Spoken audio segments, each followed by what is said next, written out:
No, el reflujo alcalino. Por eso que el reflujo, no decimos que puede, nos remontamos a esa definición de 20 años atrás, donde te habla que puede ser también gastrointestinal. Bien, al hablar de fisiopatología, tenemos que tener, yo creo que 3 conceptos bien claritos. El primero es conocer que normalmente existen reparos anatómicos para nosotros que forman la primera barrera y la más importante frente al tema del reflujo gastroesofágico. Y lo conforman estas estructuras. Normalmente deben coincidir 3 cosas en un esófago. La aplicatura diafragmática, que viene a ser la impregnación que da este músculo diafragma sobre el esófago, la unión esófago-gástrica y la unión escamocolumnar, o llamada también línea Z. Cuando esos 3 reparos anatómicos confluyen, estamos hablando que eso es normal. Cuando existe una diferencia mayor a los 2 centímetros entre la unión escamocolumnar y la unión esófago-gástrica, hablamos de un primer criterio para pensar en una patología. Si a eso yo le añado que empiezo a ver pliegues gástricos que se insinúan a la luz del esófago, estoy hablando de un segundo criterio. Y si a eso le añado que acá existe un elemento que se llama cardias, que es un músculo, que es dependiente de la musculatura. Si este cardias está abierto, que se conoce como el nombre de signo de la campana, es el tercer criterio para que ustedes hablen de un problema como que se denomina hernia hiatal. Si bien es cierto, la hernia hiatal es un diagnóstico radiológico, indirectamente lo podemos ver mediante la endoscopía. Cuando tenemos una diferencia entre la unión escamocolumnar y la unión esófago-gástrica o aplicatura diafragmática mayor a los 2 centímetros. Presencia de pliegues gástricos que se insinúan a la luz y la presencia del signo de la campana o cardias entreabierto. ¿Correcto? Bien. ¿Qué más tengo que entender? Recordar. El esfínter esofágico inferior. El esfínter esofágico inferior es un músculo. ¿Pero qué tipo de músculo es? ¿Ah? Sin miedo. Liso. El esfínter esofágico superior, ¿qué músculo es? Grueso. ¿Y a ese grueso lo llamamos? ¿Son lo mismo? ¿Ah? Síganlo sin miedo, es el momento de equivocarse. Que no me acuerdo más bien. Estriado. Ah. Si es estriado, es voluntario. Si es liso, es involuntario. Si es estriado, es fuerte. Si es liso, es débil. Por ende, la presión de un esfínter esofágico superior llega hasta los 115 milímetros de mercurio. Mientras que la presión de un esfínter esofágico inferior, siendo musculatura lisa, en promedio está entre los 12 y 15 milímetros de mercurio. Una pregunta. Eso es lo primero que tienen que conocer para saber en qué momento yo hablo de hipertonicidad, acalasia, o hipotonicidad, reflujo, de trastornos motores. Pero no lo memoricen. Entiendan qué es liso y qué es estriado, qué es voluntario, qué es involuntario, qué tiene más presión, qué tiene menos presión. Entonces recordar esto del esfínter esofágico inferior.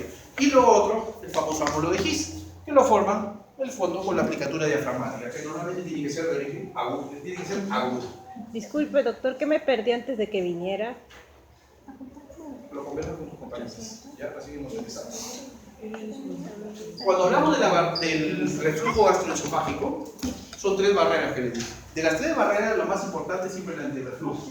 Y si se dan cuenta, el antirreflujo tiene mucho que ver con estos criterios que está leyendo el pegamento, o sea, la parte anatómica, la tonicidad del esfínter esofágico inferior, el de His. Eso es lo principal dentro de la fisiopatología. Y dentro de la fisiopatología nos vamos a ceñir mucho al tema del esfínter esofágico inferior. Otros el pliegue esofágico, volumen residual, ya lo veremos rápidamente, y lo que son los factores epiteliales, que son los que menos importancia tienen, pero están descritos también. Y acá, lo más importante que ocurre dentro de la fisiopatología de la enfermedad por reflujo gastroesofágico es lo que corresponde a la alteración en la frecuencia y la duración de las relajaciones transitorias espontáneas. La fisiopatología no es la hipotonicidad del esfínter esofágico inferior. Porque si nosotros diríamos la principal causa de enfermedad por reflujo es porque tienes un esfínter esofágico inferior hipotónico, si yo te doy procinéticos o te doy algún medicamento que aumente la presión del esfínter esofágico inferior, significaría que el reflujo debería terminar, ¿o no? Y cuando vamos a ver tratamiento se van a dar cuenta que los procinéticos no son el 1A de recomendación para la enfermedad por reflujo, sino son los IBPs. Entonces, ¿dónde se centra? Si bien es cierto hay hipotonía, pero la fisiopatología está en este aumento de las relajaciones transitorias espontáneas, que normalmente sucede. O sea, eso es normal. Pero cuando aumentan en frecuencia y en duración, sí se vuelve patológico. Recuerda que les dije que había un reflujo fisiológico, y la responsabilidad de ese reflujo fisiológico lo dan estas contracciones transitorias. Pero cuando se tornan inadecuadas, viene el problema ya de la enfermedad por reflujo gastroesofágico. Doctor, ¿y por qué se prolongan esas relajaciones? Hay factores que los vamos a ver ahorita acá. No. Uno de estos es que debe tener una buena historia clínica. Ejemplo, pacientes que son polimedicados y dentro de ellos tengan cuidado con los que reciben bloqueadores de calcio.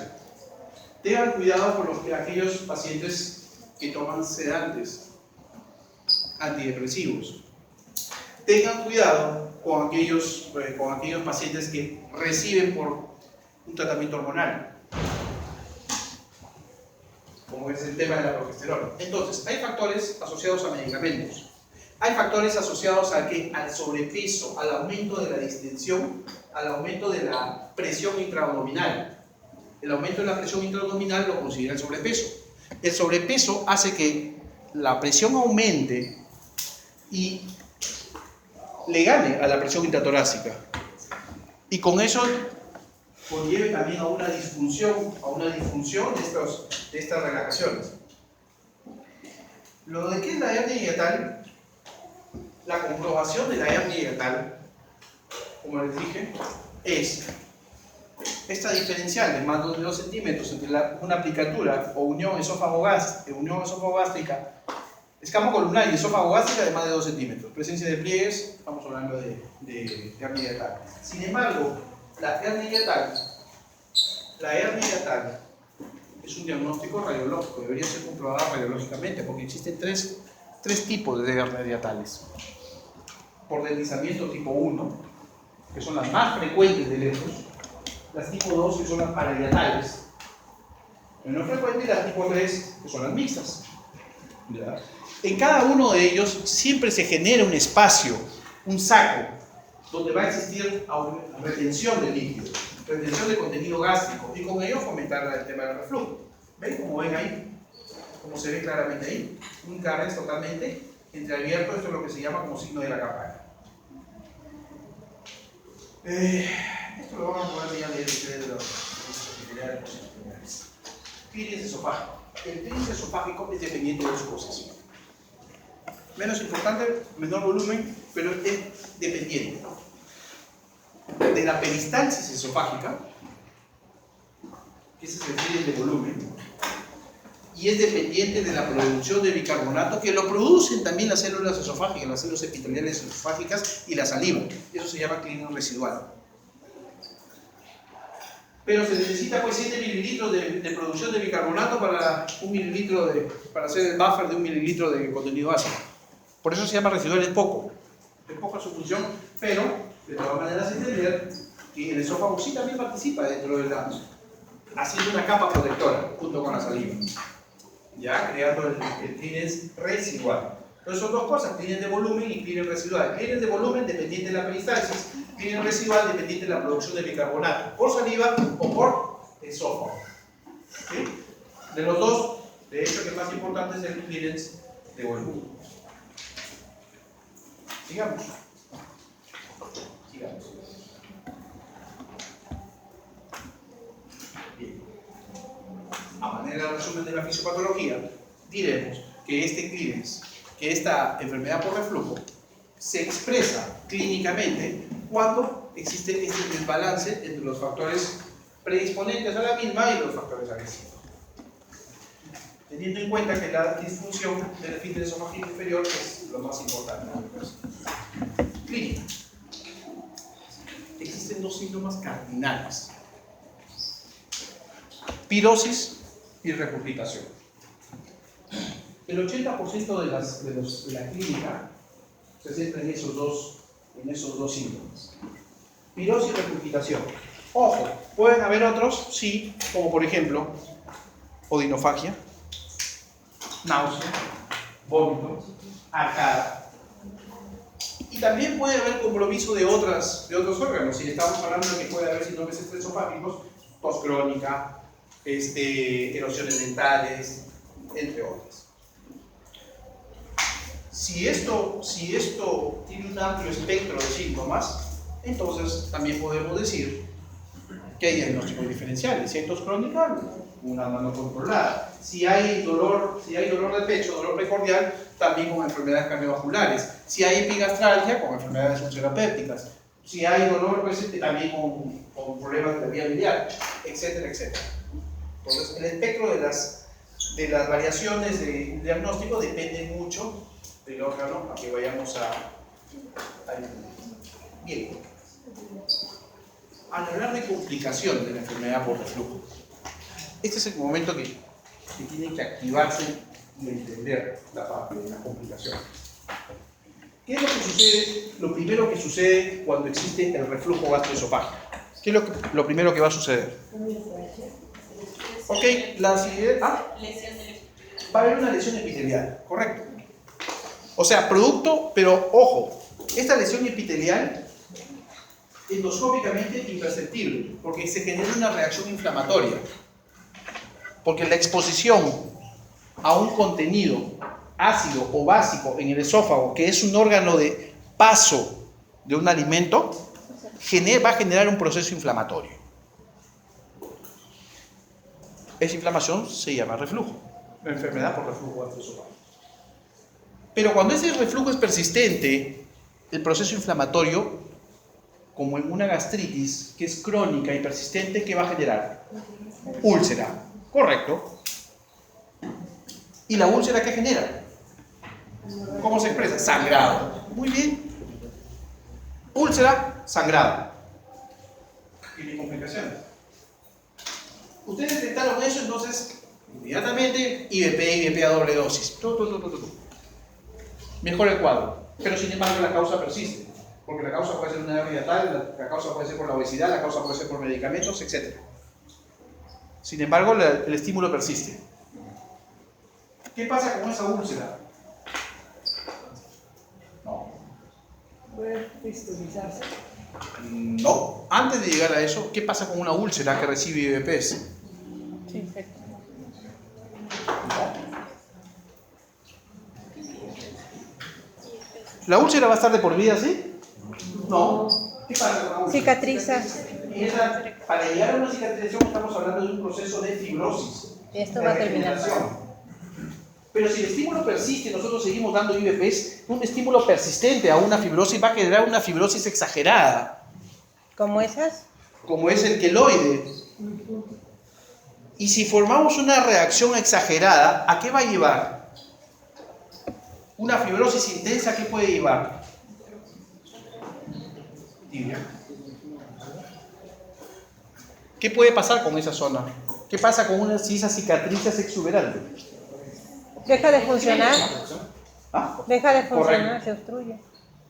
Obstrucción. En otras palabras, estenosis. Se cierra. O sea, tienen que seguirle el paso una cosa tras otra, no es memorizar. Inflamación, úlcera, sangrado, fibrosis. Tienes estenosis. Y si esto persiste en el tiempo, ¿qué otra cosa puede ser de condición? Ok, curó todo muy bonito, listo. Ah, sí, claro. Con la estenosis sí puede haber compensatoriamente un aumento del reflujo. Pero ¿qué sucedió? Que curó el reflujo, bueno, cicatrizó muy bien la úlcera, pero sin embargo el reflujo persiste. ¿Qué puede pasar con el epitelio? Romperse. El epitelio empieza a cambiar. Secundario a esta exposición crónica. Ejemplo clásico. Tanto tiempo, tantos años escribo de esta manera, que la piel a este nivel cambió. Es lo que ustedes llaman callo. El cambio del tejido secundario a un proceso, a un estímulo crónico, se conoce como nombre de metaplasia. Gracias. O sea, le puede dar un cáncer. Metaplasia. Y si la metaplasia y si el estímulo persiste en el tiempo, lleva Tumor, displasia, displasia, cáncer. cáncer. La metaplasia en esófago especializada, Barrett, que lleva a cáncer. Conclusión: úlcera, sangrado, estenosis, Barrett, cáncer. Lo que ven ahí: O sea, eso es cáncer de Úlceras. esófago. estenosis, Barrett, cáncer. ¿Y por qué se puede dar este reflujo? Por varias cosas que ya lo vas a conversar con tus amigas que lo dijimos en la primera parte. Por Al momento de favor. al momento de diagnosticar esta enfermedad por reflujo, el diagnóstico, ¿me escuchan? Ya me Todos puede- hablan, no puedo continuar, no nos entendemos.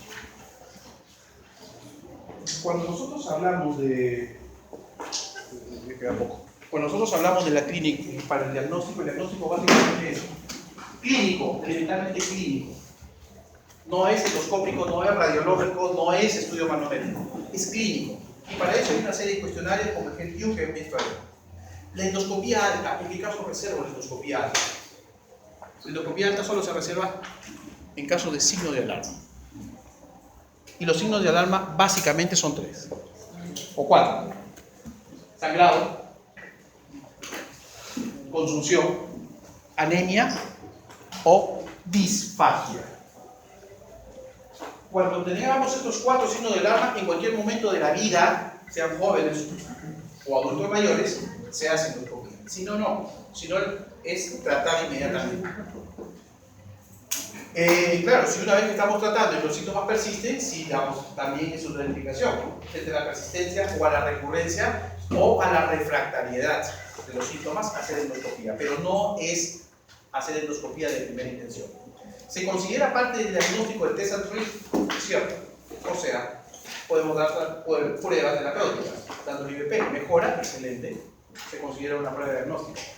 Y los estudios fisiológicos que habíamos conversado en la primera definición, hay que tener en cuenta, no dan diagnóstico de esto, pero sí me confirman en los casos que hay duda diagnóstica de enfermedad por reflujo gastroesofágico. Y cuando esos pacientes están en evaluación para cirugía. ¿Qué diferencia la pH-metría de lo que es la impedancia? La pH-metría, si bien es cierto, es un buen estudio sensible, solo me mide contenido líquido y solo contenido ácido. En cambio, la impedanciometría me mide contenido gas, líquido, mixto, indistinto del pH. ¿Deberían hacerse a todos? Sí, pues deberían hacerse a la gran mayoría, pero los costos aumentan terriblemente a diferencia de la pH-metría. Por endoscopía, nosotros vamos a revelar 3 cosas. El 60% de los pacientes, la gran mayoría de los pacientes según endoscopía es normal. Por eso que no indicamos una endoscopía. Solo 30%, 35% de ellos expresan alguna complicación, como son las erosiones. Y ahí viene la clasificación de los ángeles. Y solo el 5% de ellos se expresan con complicaciones, como es el tema del Barrett, como es el tema de la estenosis. Vámonos al tratamiento.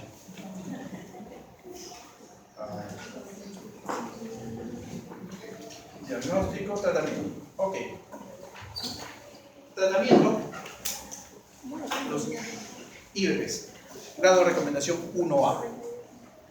No hay otra cosa más que eso. Y dentro de las otras medidas, el bajar de peso. El sobrepeso sí. ¿Por qué? Porque ya conocen que el aumento de la presión intraabdominal tiene relación con el esfínter esofágico inferior. Por eso que el bajar de peso sí se considera una medida aceptada. Ok, acá resumimos. Cuando nosotros hablamos de enfermedad por reflujo, clínicamente pirosis y regurgitación. No necesito endoscopía. Empiezo con 8 semanas de tratamiento con IR. Si yo veo que el paciente mejora, excelente, vamos hacia abajo. Vamos disminuyéndole la dosis. De 40 pasaremos a 20. Pero si no mejora, entonces yo pienso en darle una opción de endoscopía. O sea, cuando yo sospecho refractariedad. Pero para yo hacerle una endoscopía, el paciente debe estar sin IBPs durante 2 a 4 semanas. Sin IBPs durante 2 a 4 semanas. Porque si no me puede dar un falso negativo. Esconderme en lesiones. 2 a 4 semanas. Si en la endoscopía me refiere un Barrett o un Los Ángeles B, C o D, está confirmado. Si la endoscopía está normal, o Los Ángeles A, ¿a dónde vamos? Al estudio fisiológico, manometría, pH-metría. Si esa pH-metría es normal, estamos hablando de trastornos funcionales. Si esa pH-metría es anormal, están reconfirmando el reflujo. Entonces, miren dónde se ubica la pH-metría, dónde se ubican los elementos, dónde se ubican los estudios fisiológicos. Abajo, no es diagnóstico.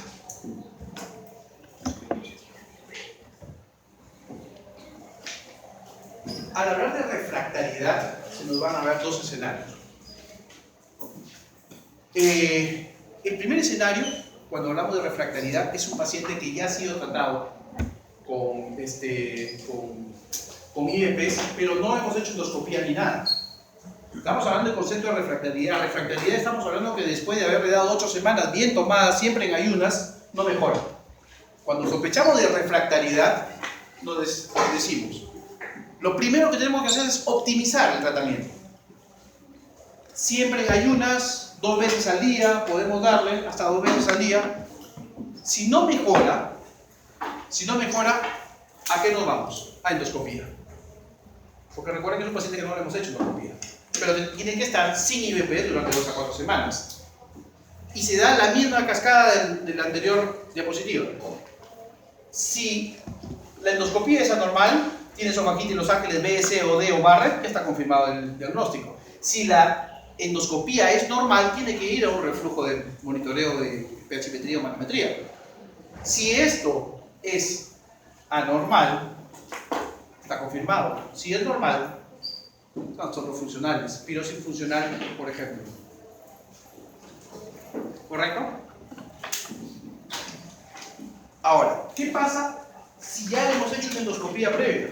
Si ya tiene una endoscopía previa en lo cual teníamos definido una enfermedad por reflujo, pero sin embargo no mejora con el tratamiento. En estos casos, lo primero es optimizo. Nuevamente, IBP, doble dosis, media hora de las comidas, etc. Si los síntomas mejoran, excelente, continúo con el manejo. Si los síntomas no mejoran, ahí me voy ya a la impedanciometría. O puede ser la manometría también. Si esto es normal, tengo que ver pirosis funcional o hipersensibilidad esofágica. Trastorno funcional. Si esto es anormal en un paciente que ya le has hecho endoscopía previa, que ya tiene más de 8 semanas, estamos hablando de casi 12 semanas con tratamiento y sigue las molestias, tienes que ir pensando en cirugía. Entonces, recuerden bien, 2 escenarios para refractariedad. Con endoscopía previa, sin endoscopía previa. Con endoscopía previa optimizaste y no mejora y se confirma la normalidad del reflujo, piensen en cirugía. Doctor, y si se opta por cirugía, entonces, ¿qué se haría? Eso lo conversará cuando llegue a cirugía. Ahorita, gasto.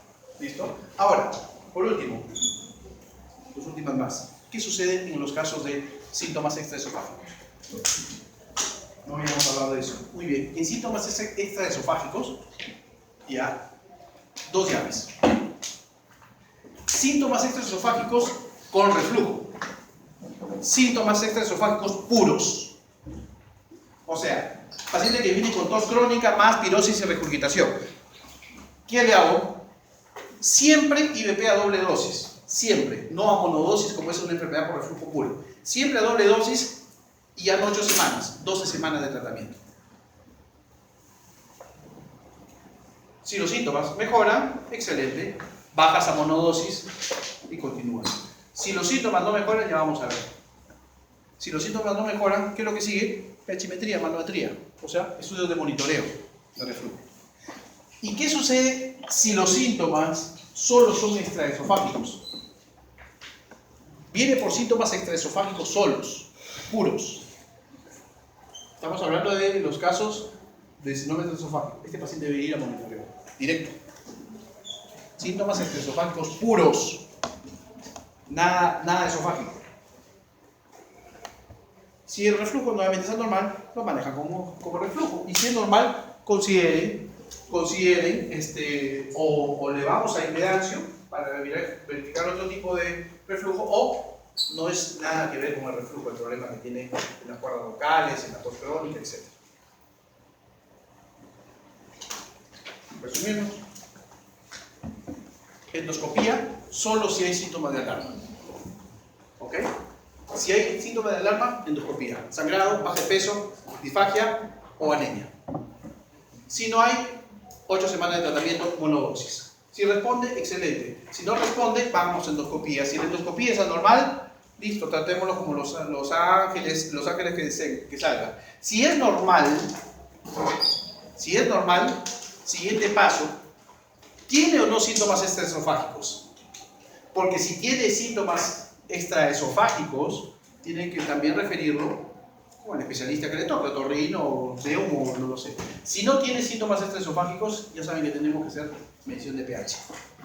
¿Normal? Anormal. Si es normal la pH-metría, pirosis funcional o hipersensibilidad por reflujo. ¿Preguntas? ¿Puede explicar la parte en la que no vine, por favor? ¿Perdón? ¿Puede explicar la parte en la que no llegué a venir, por favor? No, mi amor, no puedo. Ahorita ¿Por no qué? Doctor, quería consultarle si el PPT, Dijo preguntas. como está actualizado en este año, me lo podría pasar para pasar. Luego. ¿Pregunta de la clase? Eso es lo que acabo de hacer, Con tus compañeros. pero ni siquiera creo que se La acuerde. clase empieza a 3 en punto. Ni un minuto más, ni un minuto después. Normalmente llego temprano, hoy pasó una emergencia. Doctor, una consulta. Con respecto al uso del test de Bernstein, ¿se utiliza en la práctica clínica? No. Es parte de la historia de la medicina. Gracias, chicos. Nos vemos en siguiente clase.